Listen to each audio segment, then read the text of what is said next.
Hey, Wheelchair Gunfighter here. I've gotten a lot of questions recently about flashlights that I realized that I could have gone into more detail in my first video. So I'm going to talk about flashlights for the purpose of self-defense and everyday carry. You know, first of all, I mean, what are the benefits of carrying the light daily?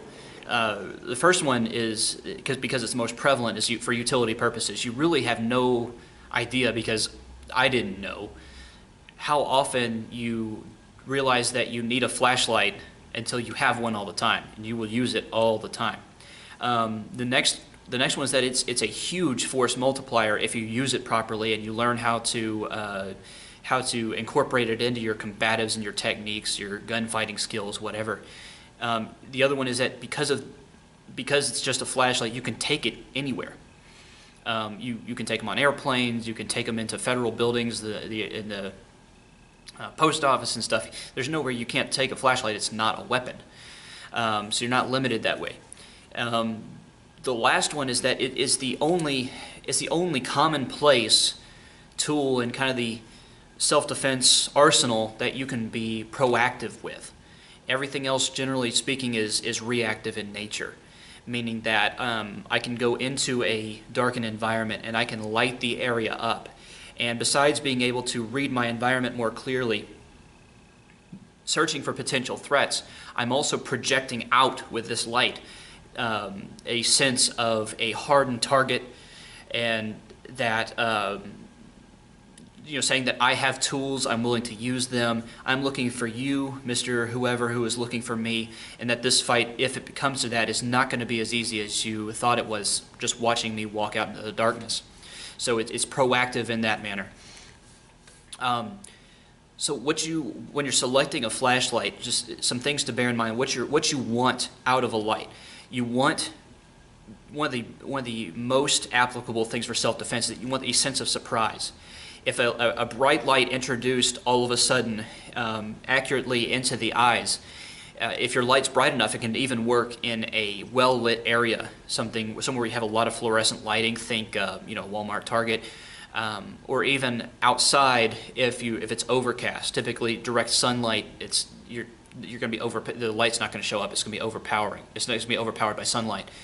But you can create when a bright light hits the eyes in a manner where the eyes are not accustomed to that level of light, you're going to get an involuntary flinch reaction. You're going to cause a shutting of the eyes, and the eyes trying to protect themselves from that sudden overwhelming force of all that light hitting their face. So the eyes are going to try to protect themselves. So you're in the moment, you're taking their ability to see and read the situation. And if it's a very close quarters encounter, you can hit them with the light, and then for a second they lose you. And if you time it correctly, you can move and literally disappear from where they thought you were a second ago, and it can be a huge advantage in a close quarters engagement. So you can turn where you were suddenly ambushed into you instantly having the you reversing the initiative on them, so you have the advantage over surprise. The other one is deception. The other objective is you want to have a light that is bright enough that you can maintain a sense of deception. In a low light environment, if you can manipulate the light, on off, using intermittent levels of light and direction.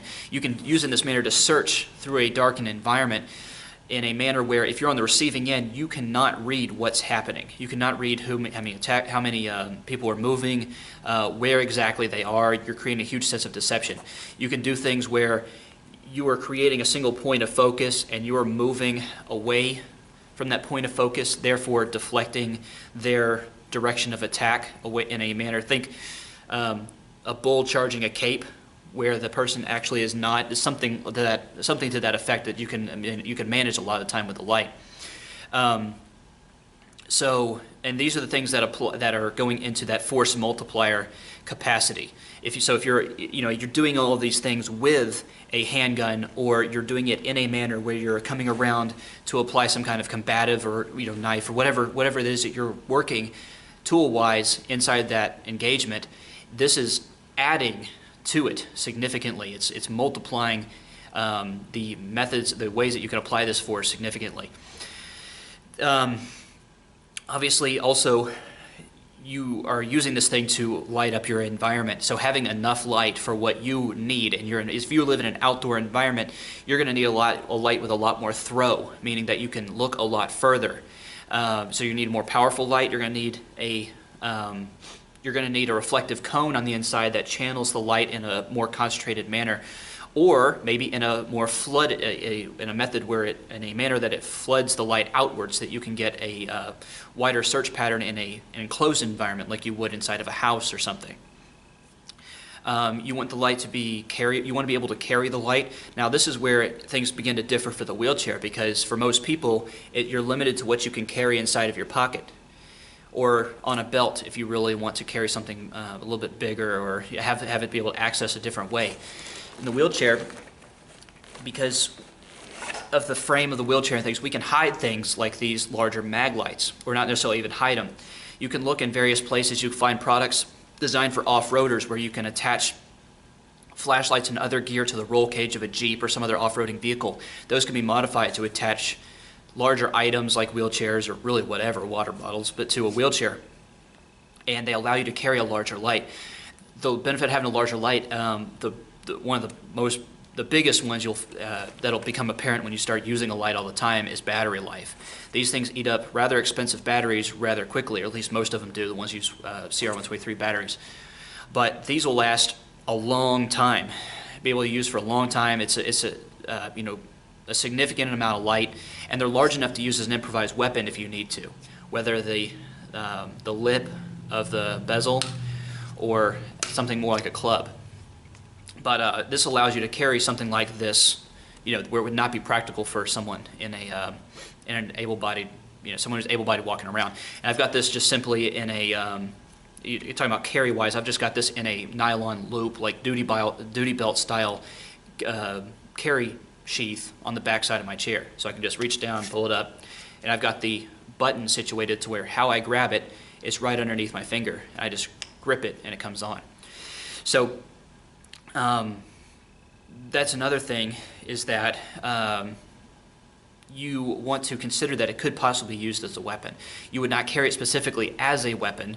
It would be, if that was all you're carrying, maybe you might consider it that way. Surefire, for example, has these jagged strike bezels on the top, a DNA catcher, which is kind of a silly moniker, because any kind of physical conflict is going to yield DNA transfer on both sides. So you don't necessarily need to catch that person's DNA for evidence. It's going to be all over the place. But that makes there's little sharp teeth, making a really significant strike enhancement tool for places where you can't normally strike with your bare hand. It's a good spot. This is a good spot for that sort of thing. It causes superficial bleeding, where it's starting to be have a blinding effect. It enhances strikes to other soft, the softer parts of various places, like behind the elbow. It gives you some options you wouldn't normally have. Great for collarbone shots. So I think light to the eyes, then going into a strike. But we'll get into techniques some other time.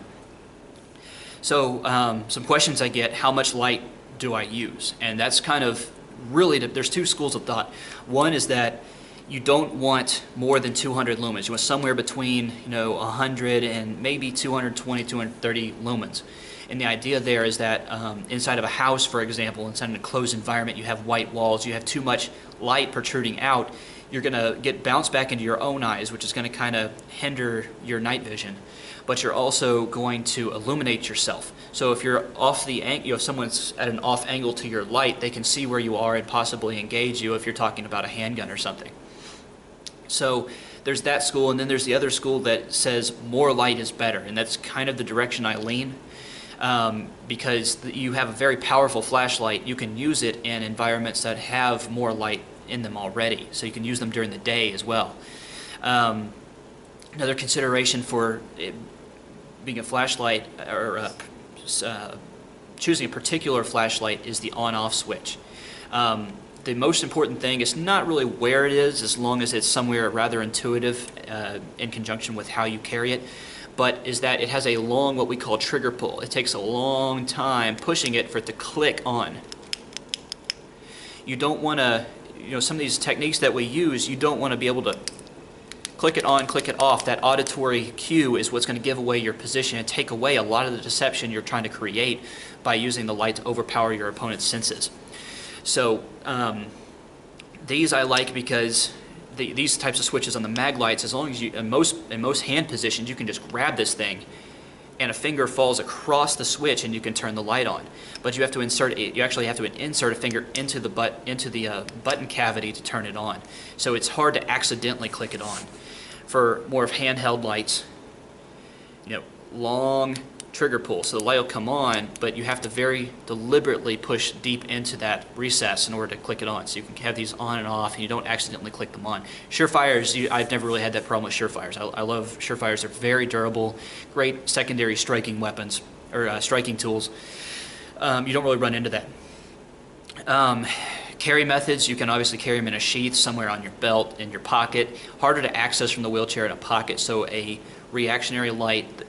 I keep a high-powered Surefire single-function light and a Kydex sheath in the front of my gun pelt, which I don't have on me. I never have it on me, it seems, when I'm doing these videos. But long trigger pull, it's right there in the front, so I can just grab it, and it's very, if I'm surprised, I can get to it very quickly and employ it very quickly. This one's pretty quick too. I can just reach behind me, grab it, it comes right out. So I can draw it as a weapon. My arm would already be back for some kind of technique if I really needed to, but very easy to access. You want to be easy to access if it's going to be something that you would use in a self-protection manner, or something you want to already have in your hand if you're going to a dark environment. Utility versus combat functions. A lot of lights have multiple functions. These CRKT lights that we like a lot, designed by James Williams, the tactical application light and personal defense light. They have all these attributes that they like, but they have a very positive difference between utility function. You snap in the cap for lower light, which is going to save your battery when you're doing day-to-day functions. And the idea was, as you draw it out of your pocket, it could pull if it's accidentally pushed in, you'll pull the cap out as you're coming up for the high-powered defensive use, which is either on or some kind of strobe function. You're coming off on, that's going to give you a lot. So make sure that if you have a multi-purpose light, it has other utility functions. There's a positive method, there's a positive mechanical engagement that switches between the two. You don't want a light, in our opinion, where you hit the button once, it's high, you hit the button again, it's low. It's switching just from momentary on with the click, because when you start doing these techniques, the techniques are going to become invalidated by the mechanical function of the light. For a pure combative light, you want to have a single function. It's just on, high-powered. That's my opinion. Now, price-wise, is really going to drive what you can get. The cool thing about these from the wheelchair is that these are super cheap. They're super durable. The batteries last a long time. They have a lot of throw. This is only, I think, the thing is 100. This is advertised 135 lumens. This will throw 150 yards and light up what's on the other end very well. At the same time, having enough flood, and obviously being a mag light, you can adjust the thing. You can also concentrate way down for defensive use. But obviously, again, you have the weapon aspect, you have the strike capacity, so awesome tool from the wheelchair, super cheap. These are a little bit considerably more expensive. You can get them very close to wholesale price from sto-usa.com. Those are our buddies over at Southern Tactical and Outdoors out of Nashville. Very low price on those. I think they're $60 and $80 respectively between the small light and the large light. I'm not 100% sure, but these are kind of your middle range lights, and this is a great all-around light. You got your utility functions, heavy functions. I've broken a lot of stream lights. I haven't broken these things yet, and several of us use them. So really good all-purpose light. The Surefires, the cool thing about that is if you want a utility function, a pure combat function, or whatever, you can pretty much, they have so many different configurations. They're extremely rugged. They're very powerful if you want them to be. So you can get a lot out of those lights. They're kind of the benchmark for flashlights for a reason. So if you don't mind spending a little bit more, you can really get a lot out of the Surefire lights. I like them. I like them a lot. I have a couple.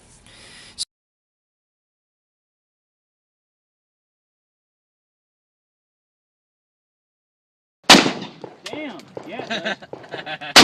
guy's smoky your hands, man. Look at his hands.